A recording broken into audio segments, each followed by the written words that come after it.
Assalamualaikum warahmatullahi wabarakatuh. Hamdan wa syukran lillah, la haula wa la quwata illa billah. Allahumma sholli ala sayyidina Muhammad wa ala ali sayyidina Muhammad. Amma ba'd. Segala puji syukur atas karunia Allah Subhanahu wa taala. Pada kesempatan hari ini kita masih terlimpah berkah dari Allah Subhanahu wa taala, sehingga atas dengan karunia Allah yang begitu besar kita masih diberikan nikmat sehat wal iman. Mudah-mudahan kita selalu senantiasa diberikan keistiqomahan fi taatillah, amin ya rabbal alamin. Shalawat salam semoga Allah selalu tambahkan, curahkan atas junjungan kita baginda Nabi Muhammad sallallahu alaihi wasallam yang menjadi tauladan bagi kita dan pemberi syafaat bagi kita semuanya, baik di dunia maupun di akhirat kelak. Amin ya rabbal alamin. Ma'asyiral muslimin rahimakumullah. Saat ini kita sudah berada di bulan Sya'ban, bulan yang penuh dengan berkah. Begitupun juga bulan yang banyak dilupakan oleh seseorang, khususnya bagi kaum muslimin. Kenapa Sya'ban disebut sebagai bulan yang terlupakan? Karena bulan Sya'ban terletak di tengah-tengah di antara dua bulan mulia. Yang pertama adalah bulan Rajab dan yang kedua adalah bulan Ramadan. Sebelumnya mungkin kita sudah berbahagia karena kemasukan bulan Rajab. Kita sudah bersemangat untuk menghidupkan, untuk melaksanakan aktivitas ibadah di dalam bulan Rajab tersebut. Setelah itu kita masuk di bulan Sya'ban yang terkadang pun seseorang akan lebih cenderung mempersiapkan ataupun bahagia mempersiapkan datangnya bulan Ramadan, sehingga kebanyakan orang lebih cenderung melupakan bulan Sya'ban dibanding dari bulan Rajab dan bulan Ramadan. Padahal Rasulullah SAW sendiri pun juga memuliakan dan sangat memuliakan bulan Sya'ban tersebut. Dalam sabdanya Rasulullah bersabda, "Inna Rajaba syahrullah wa Sya'bana syahri wa Ramadana syahrul ummati." Rasulullah memberikan pernyataan bahwasanya bulan Sya'ban adalah bulanku, kata Rasulullah. Bulannya Rasulullah. Maka di bulan Sya'ban itulah Rasulullah pun juga memperbanyak amalan puasa. Bahkan ada sebuah riwayat yang mengatakan Rasulullah di bulan Sya'ban itu berpuasa selama sebulan penuh. Ma'asyiral muslimin rahimakumullah. Berbicara tentang masalah bulan Sya'ban, bulan Sya'ban juga tidak kalah dahsyat, tidak kalah penting dari bulan-bulan yang lainnya. Karena di dalam sebuah riwayat juga dikatakan bahwasanya bulan Sya'ban adalah bulan pengangkatan amal. Amal-amal kita selama 1 tahun diangkat di hadapan Allah Subhanahu wa taala.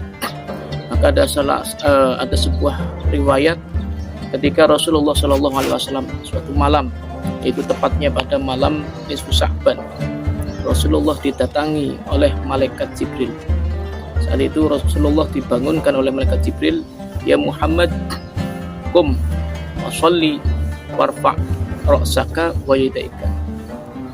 Malaikat Jibril datang kepada Rasulullah, memerintahkan Rasulullah untuk segera bangkit dan melaksanakan sholat dan memohon doa pada Allah Subhanahu wa taala. Kemudian Rasulullah pun juga bertanya pada malaikat Jibril, "Wahai Jibril, malam apakah ini?" Kemudian malaikat Jibril pun menyampaikan kepada Rasulullah, Wahai baginda Nabi, pada malam ini ataupun malam nisfu Sya'ban ini Allah Subhanahu wa taala membuka 300 pintu rahmat dan pintu-pintu langit pun dibuka. Maka Allah akan mengampuni seluruh manusia kecuali yang pertama adalah golongan orang-orang yang syirik, menyekutukan Allah Subhanahu wa taala, orang yang meminum minuman keras, orang yang zina, orang yang diadu domba, orang yang memakan riba dan lain sebagainya. Maka dari beberapa orang yang telah disebutkan tadi, pada malam nisfu Sya'ban tersebut tidak termasuk golongan orang yang mendapatkan ampunan dari Allah Subhanahu wa taala. Maka dari itu, ma'asyiral muslimin, sebentar lagi kita akan memasuki malam nisfu Sya'ban yang insya Allah nanti akan jatuh pada malam Jumat yang akan datang. Monggo kita bareng-bareng menghidupkan malam nisfu Sya'ban tersebut. Kita isi dengan aktivitas-aktivitas yang mulia. Bila mana kita punya dosa, segeralah kita bertobat agar kita menjadi golongan orang yang mendapatkan ampunan dari Allah Subhanahu wa taala dari kemuliaan malam nisfu Sya'ban ini. Ma'asyiral muslimin rahimakumullah. Selain itu pun juga Rasulullah saat itu segera melaksanakan apa yang diperintahkan oleh malaikat Jibril. Rasulullah sholat dan berdoa dan menangis. Di dalam sujudnya Rasulullah berdoa, Allahumma inni a'udzubika min iqabika wa sukhtika wa la ukhsi 'alaika anta kama anasta 'ala nafsik falakal hamdu hatta tarda. Yang artinya adalah, ya Allah, aku berlindung dari siksamu, aku berlindung dari kemarahanmu, dan jadikanlah kami dan hamba tidak pernah menghitung-hitung dalam memujimu ya Allah sebagaimana engkau memuji adatmu sendiri sampai engkau ridho pada segala puji. Falakal hamdu hatta tardo, segala puji bagimu ya Allah sampai ataupun hingga engkau ridho pada kami. Ma'asyiral muslimin rahimakumullah. Maka dari itu kita dianjurkan juga sebagai umat baginda Nabi untuk menghidupkan malam nisfu Sya'ban tersebut. Disebutkan dalam keterangan hadis, man ahya lailata aitaini wa lailata min nisfi Sya'ban lam yamut qalbuhu hina tamutul qulub. Barang siapa yang menghidupkan malam 2 hari raya, yaitu Idul Fitri dan Idul Adha, walailata min nisfi Sya'ban, walailata min nisfi Sya'ban, nisfi min Sya'ban, dan orang yang mau menghidupkan pada malam nisfu Sya'ban, maka Allah Subhanahu wa taala tidak akan mematikan hati orang tersebut ketika umumnya orang tersebut itu mati. Apa yang dimaksud dengan hati yang mati? Yaitu hati yang keras. Ketika kita, sebagai salah satu contoh tandanya kerasnya hati kita, ketika hati kita tidak bisa merespon dosa yang kita lakukan.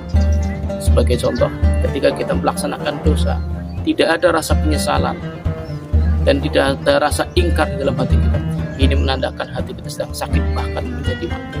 Maka orang-orang yang mau menghidupkan di malam nisfu Sya'ban dengan aktivitas-aktivitas ibadah, insya Allah Allah akan selalu pekakan hati kita untuk selalu respon terhadap rahmat dan ampunan dari Allah Subhanahu wa taala.